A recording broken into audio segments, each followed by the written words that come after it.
So, you know, it's crazy the stories, that come about from the sport that we're in, and no, it's funny. And I think back to you, and I think back to, at the very end of your career, I just found you speaking to me, and it was so what I had gone through, because I didn't have an international career. I was a provincial class player, club player, and I thoroughly enjoyed my rugby. I was never going to be one of these barstool preachers that said, you know what, I could have played at this level if this had happened, and if I'd not had that injury, I'd have been this. No.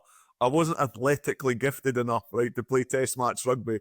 But I always had to try twice as hard as everybody else. But I always think I had innovation in me, And funnily enough, that bar that I talked about, I remember losing my job with Scottish Rugby, right? They got rid of the Border Reivers professional team, so we all lost our jobs. I'd worked with the SRU for 12 years.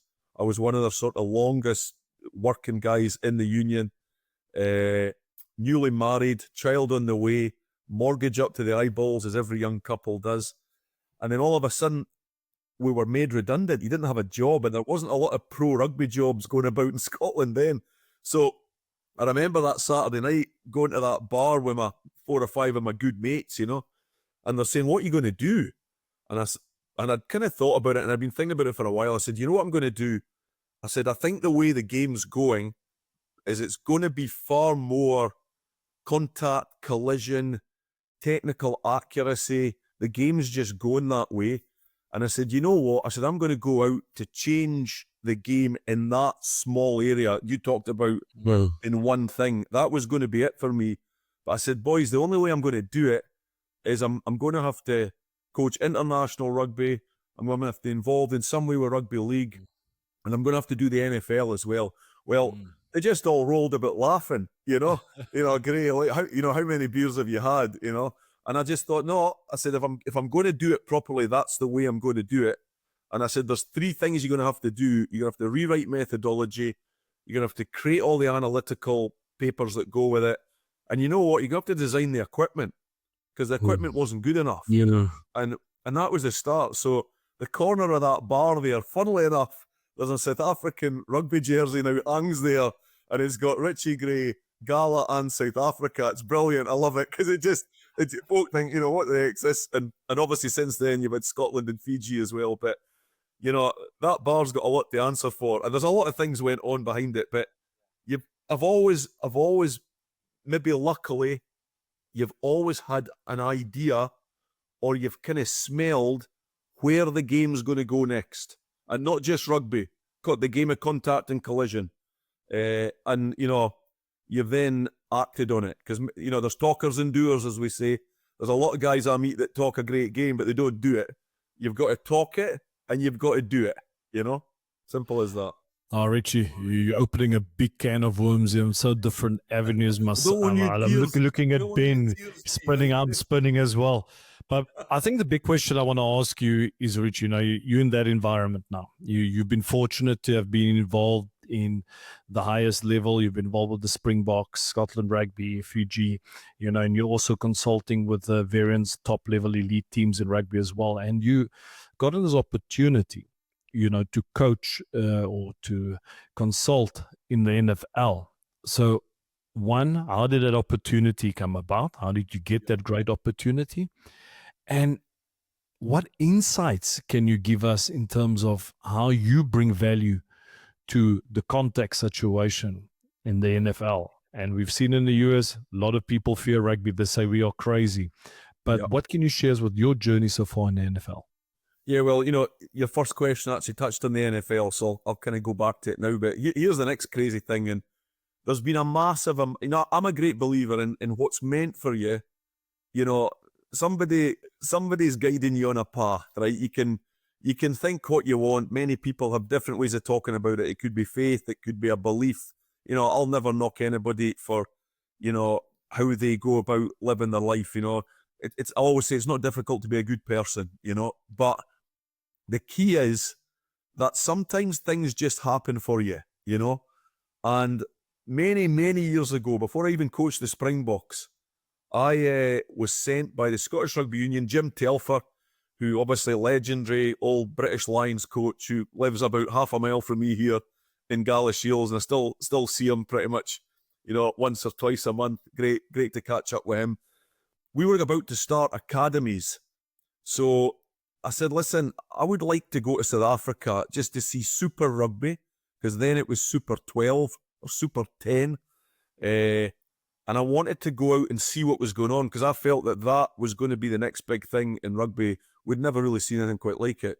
So Jim said, right, I tell you what, if you take a sabbatical and we don't pay you, so none of the other employees get hacked off that Richie Gray's getting sent away here, and you do it on your own, go for it. So I got in touch with a guy called Phil Mack, who was the fitness conditioning coach, you'll remember him well, for the Stormers, which was the Men in Black, Bob Skinstad, Corny Krieger, Breton Pulsar, Flecky, all these guys, Sean Rue, were all there. And Alan Solomons was the coach. So I did time there with them, 6, 8, 10 weeks. It was phenomenal. Really enjoyed it. But I met a guy called Wayne Diesel, who was the physiotherapist there, right? And Wayne went on to be one of the top performance gurus on the planet, because from there, he then went into association football, he went into rugby, but unbeknown to me, he was at the Miami Dolphins. So on the morning of the semi-final of the World Cup in 2015, I'm in my bedroom in London before we play the All Blacks in the semi-final, and I get a phone call on my mobile phone. Wayne Diesel here, do you remember? I said, and I've got a brilliant memory for anything to do with rugby, anything like that at all. Plays, rugby, people, players, memory, phenomenal. Chemistry, biology, higher mathematics, maybe not the best, but when it comes to my own little world, no problem. And I said, Wayne, I do remember you. Great. He said, what are you doing after the World Cup? And I said, well, it's going to be a kind of downtime before. I was going to then work with the Blitzboks before they went to the Rio Olympics with Neil Powell and the guys down at Stellenbosch. So I said, what do you want me to do? He said, we'd like you out for a week. We've looked at all the stats of all the teams, and the Springboks must have had the best collision stats in the competition, and that's all they go by in the US. It's the percentages and the stats. So they said, would you think of coming out? And I said, right. I said, I've just designed some equipment. I said, if you fly that equipment out and at your cost, I'll come and do a week for nothing for you. If you pay my flight and I get out there, but bring my equipment. So took it out there. All the coaches were there, and Wayne said, listen, they might come, they might not. They might stay for 5 or 10 minutes. They might stay for your hour's presentation, whatever. So I started coaching, and it was all about tackle and, the different sort of levels I was talking about and all the methodology that I've now written about and rewritten. And within about 10 to 15 minutes, there must have been about 25 to 30 coaches there, and there was more coming in from everywhere. And at the very end, it went down really well. And Wayne Diesel said, listen, he said, that was superb. He said, there's a lot of good guys in there. So I did the week with them, worked with our players, worked with the coaches. And typical NFL, at the end of the week, they said, listen, would you like to come back for 10 days a month throughout the season?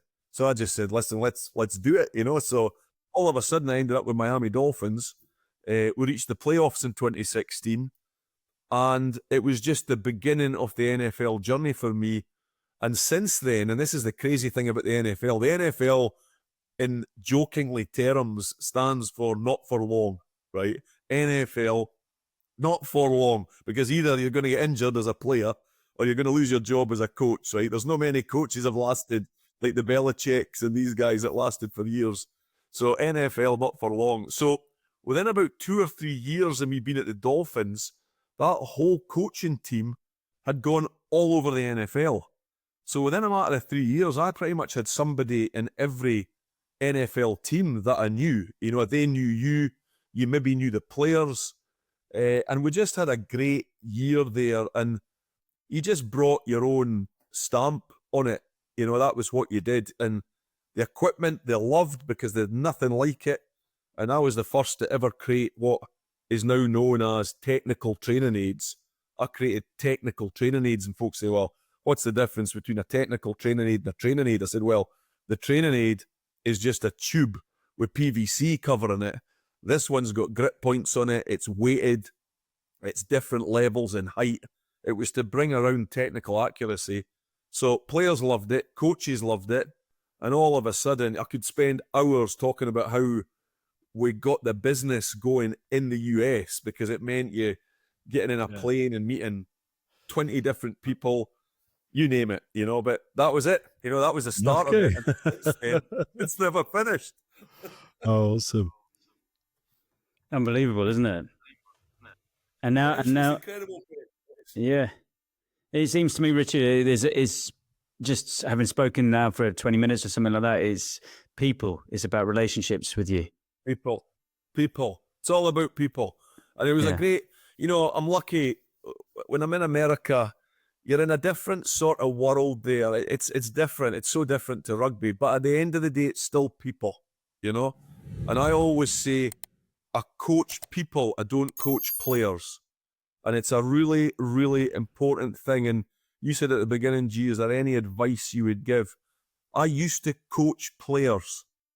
When I was a young coach, I coached players, right? I coached them techniques and bits. Now, 65-70% is coaching people, and you add the technical things on, because what I coach, and G, you're similar, I'm coaching a pretty physical, I'm not going to say violent because that'd be the wrong word, but it's a brutal part of the game, you know? And I've got to make sure that those players trust everything that I'm saying. So when I say, listen, I want you to do this and I know you can do it, you've got the skills to do it, we'll work hard on this, this is your trait. They look at you in the eye and go, you know what, Richie Gray, I go with you 100%. And then when all of a sudden they do make a phenomenal steal in the last second of the game that we needed to win the ball, to get the penalty, to get the turnover, and, you know, you see the guy after, you don't even need to speak to the guy, you just know that, listen, there's been a lot of work gone into that to get you to this stage, but it's you. And there's a huge trust in it. I think you've got to be innovative. You've got to be passionate. You know, I love what I do. Every day, I love what I do. I'm lucky to wake up in the morning and get on with what I pretty much have created. Because if somebody had said to me when I was a PE teacher, right, this is what you're going to do, there is no jobs like the one that I do. I was the first ever, I think, and I've had big debates over the years with this, but everybody seems to think you were the first ever contact collision coach that coached at international rugby, because it used to be an add-on to the forwards coach or an add-on to the backs coach. Heine Kamer, good on him, you know, a visionary as well, and you know him well.